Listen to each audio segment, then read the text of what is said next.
बिस्मिल्लाहिर्रहमानिर्रहीम। मौजू वाक़ियात और अहादीस का जो सिलसिला चल रहा था उसमें एक वाक़िया मशहूर है, अहले इल्म, अहले तसव्वुफ़ और दीगर तबलीगी बयानात वग़ैरह में भी बोला जाता है। वाक़िये की तफ़सील ये है, हज़रत आयशा रज़ी अल्लाह तआला अन्हा फरमाती हैं कि आले मोहम्मद पर 4 दिन ऐसे भी गुज़रे हैं कि उन्होंने कुछ भी नहीं खाया था कि बच्चे भी भूख से बिलबिलाने लगे थे। नबी करीम सल्लल्लाहु अलैहि वसल्लम मेरे पास तशरीफ़ लाए और फ़रमाया, क्या तुम्हारे पास मेरे जाने के बाद खाने की कोई चीज़ आई? मैंने कहा, अगर अल्लाह ताला हमें आपके हाथों न दें तो कहाँ से आए, यानी आना है तो फिर आप ही के वास्ते से आएगा, तो कहाँ से आएगा। तो आपने ये सुनकर वज़ू फ़रमाया और चादर में लिपटे हुए बाहर आए। कभी यहाँ नमाज़ पढ़ते, कभी वहाँ नमाज़ पढ़ते, दुआ मांगते। तो आयशा फरमाती हैं कि दिन के आखिरी हिस्से में हज़रत उस्मान रज़ी अल्लाह तआला अन्हु हमारे पास तशरीफ़ लाए और इजाज़त चाही। तो मैं पर्दे के ओट में हो गई और सोचने लगी कि वो मालदार मुसलमानों में से हैं, शायद कि अल्लाह रब्बुल इज़्ज़त उनको हमारे पास इस वजह से भेजा है ताकि उनके हाथ से हमारे लिए कोई खैर जारी हो जाए। मैंने उनको इजाज़त दे दी। उन्होंने फ़रमाया, ऐ मेरी माँ रसूलुल्लाह सल्लल्लाहु अलैहि वसल्लम कहाँ हैं? मैंने कहा कि आले मोहम्मद ने 4 दिन से कुछ नहीं खाया। रसूलुल्लाह सल्लल्लाहु अलैहि वसल्लम मेरे पास बदली हुई हालत, पेट कमर से लगी हुई होने की हालत में तशरीफ़ लाए थे। जो आपने फ़रमाया था, हज़रत आयशा रज़ी अल्लाह तआला ने जो जवाब दिया था उसको भी सुना दिया कि कुछ खाने है क्या, तो जो जवाब मिला था। हज़रत उस्मान रज़ी अल्लाह तआला रोने लगे और फ़रमाया, दुनिया का नास हो। फिर हज़रत उम्मुल मोमिनीन से ख़िताब करते हुए अर्ज़ किया कि ऐ उम्मुल मोमिनीन, आप हकीकत पर नहीं होंगी। अगर आप पर इस तरह की कोई मुसीबत नाजिल हो, फिर आप इसका तज़किरा ना मुझसे करें, ना अब्दुर्रहमान बिन औफ़ से, ना ही साबित बिन कैस से, और ना ही हम जैसों से जो मालदार मुसलमानों में से हैं। यानी आप पर ऐसी मुसीबत आए और हमसे आप तज़किरा ना करें, हमें ना सुनाएं, तो फिर आप हकीकत पर नहीं हैं। इसका मतलब सुनाना चाहिए आपको, जब ऐसे हालात हैं हम खिदमत कर लेते आपकी। ये कहकर वो चले गए। उन्होंने हमें बहुत ज़्यादा मिक़दार में आटा, गेहूँ, खजूर और उतरी हुई खाल और 300 दराहिम का एक थैला भेजा और फ़रमाया, इसके बनाने में देर लगेगी। फिर रोटी और बहुत सारा भुना हुआ गोश्त लेकर आए और फ़रमाया कि आप भी खाएं और रसूलुल्लाह सल्लल्लाहु अलैहि वसल्लम के लिए उनके आने तक रखें। फिर मुझे कसम दी कि जब भी ऐसे हालात हों तो आप मुझे ही इत्तला करें। हज़रत आयशा रज़ी अल्लाह तआला अन्हा फरमाती हैं कि नबी करीम सल्लल्लाहु अलैहि वसल्लम उसके बाद तशरीफ़ लाए और पूछा, आयशा क्या तुम्हारे पास मेरे जाने के बाद खाने की कोई चीज़ आई? हज़रत आयशा रज़ी अल्लाह तआला अन्हा ने फ़रमाया, जी या रसूल अल्लाह। जब आप तशरीफ़ ले गए तो मैं समझ गई थी कि आप अल्लाह ताला से दुआ के लिए तशरीफ़ ले गए होंगे, और मैं ये भी समझ गई थी अल्लाह ताला आपकी दुआ को रद्द नहीं करेंगे। आपने फ़रमाया, क्या चीज़ आई है? मैंने कहा, इतना ऊँट भर कर आटा और ऊँट भर कर गेहूँ, इतना ऊँट भर कर खजूर और 300 दराहिम से भरा हुआ एक थैला, रोटी और बहुत सारा भुना हुआ गोश्त। तो आपने फ़रमाया, किसकी तरफ से है?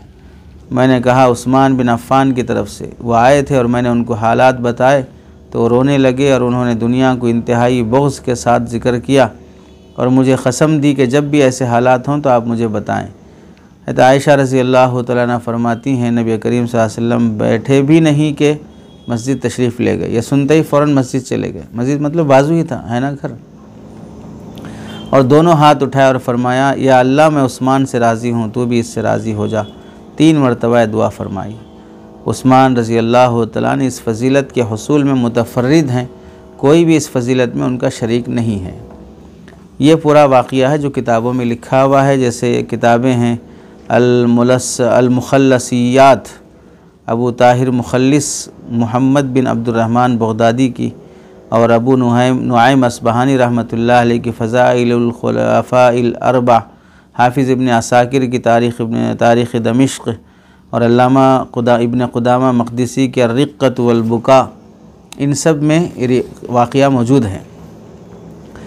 और बयानात में जो बोला जाता है उसका अंदाज़ थोड़ा दूसरा है। दूसरा ये है कि ईद का दिन था, घर में खाने के लिए कुछ नहीं था, आप अलैहिस्सलाम 9 घरों में मालूम कराए तो कुछ भी नहीं है, तो ऐसे ही चले गए।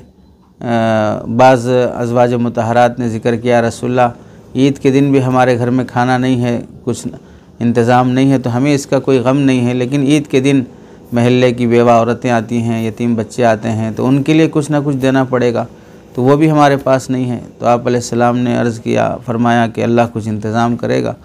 ईद की नमाज से जब वापस आए तो देखा कि अज़वाज मुतहरात के घरों से खाना तक़सीम हो रहा है, बेवा और यतीम बच्चे ले रहे हैं। तो आपने ताज्जुब से पूछा कहाँ से आया है, तो फिर यही तज़किरा कि हज़रत उस्मान रज़ी अल्लाह तआला आए थे। तो आपने यही हाथ उठा के दुआ फरमाई कि अल्लाह आज के बाद से उस्मान जो भी नेक अमल करें या ना करें, आप उनसे हमेशा के लिए राज़ी हो जाइए। और या रहमान सहिल हिसाब अला उस्मान, ये फरमाया कि ए रहमान उस्मान पर उसका हिसाब आसान कर दे। इस तरह बयान किया जाता है ये वाक़या। और इस वाक़ये के सिलसिले में ख़ुद हाफिज़ अबू नुआइम अस्बहानी रहमतुल्लाहि अलैह अपनी किताब में नक़ल करने के बाद लिखते हैं, फ़ज़ाइलुल खुलफ़ाइल अर्बा में वहादा हदीसुन गरीबुन मिन हदीस मुहम्मद इब्न याला ला आलम रवाहु गैरुहु व फ़ीहि लय्यिनुन। मोहम्मद बिन याला की यह हदीस जो मनक़ुल है, गरीब है, मुझे मालूम नहीं कि इसके अलावा भी किसी और ने इसको रिवायत किया हो। यानी मतलब कहने का है कि हाफिज़ अबू नुआइम अस्बहानी ने अम्र बिन सबाह की हदीस को घड़ने वाला करार दिया है। आगे उनका तबसरा और ख़ुद आगे आएगा। इमाम सुयूती रहमतुल्लाहि अलैह ने भी अज़्ज़ियादात वल मौज़ूआत में इसको मनगढ़ंत करार दिया है। और सनद में जो बुनियादी रावी है अबू नुआइम अम्र बिन उमर बिन सबाह बिन इमरान तैमी खुरासानी समरकंदी, इसके मुतालिक़ अइम्मा रिजाल ने बहुत कलाम किया है। चुनांचे इमाम अबू हातिम ने अल-जर्ह व तादील में मुनकरुल हदीस कहा, और हाफिज़ इब्न हिब्बान ने कान मिम्मन यदउल हदीस अला सिक़ात ला यहिल्लु किताबतु हदीसिही इल्ला अला जहति तअज्जुब li अहलि सनाअति फ़क़त। ये उन लोगों में से है जो सिक़ा रावियों के हवाले से लोगों पर हदीसें घड़ते थे। इसकी हदीस को लिखना हलाल नहीं है सिवाय ताज्जुब के, सिर्फ़ अहले सनाअत के लिए, यानी ताज्जुब के तौर पे ज़िक्र कर सकते हो, हदीस समझ के ज़िक्र करने की इजाज़त नहीं है। हाफिज़ इब्न अदी अल कामिल में फ़रमाते हैं मुनकरुल हदीस, ये मुनकरुल हदीस है। हाफिज़ इब्न अतिया और मज़ीद लिखते हैं कि वाम्मतु मा यरवीही गैरु महफूज़िन ला मतनन वला सनदन, इनकी अक्सर रिवायात महफूज नहीं है, ना मतन के लिहाज से ना ही सनद के लिहाज से।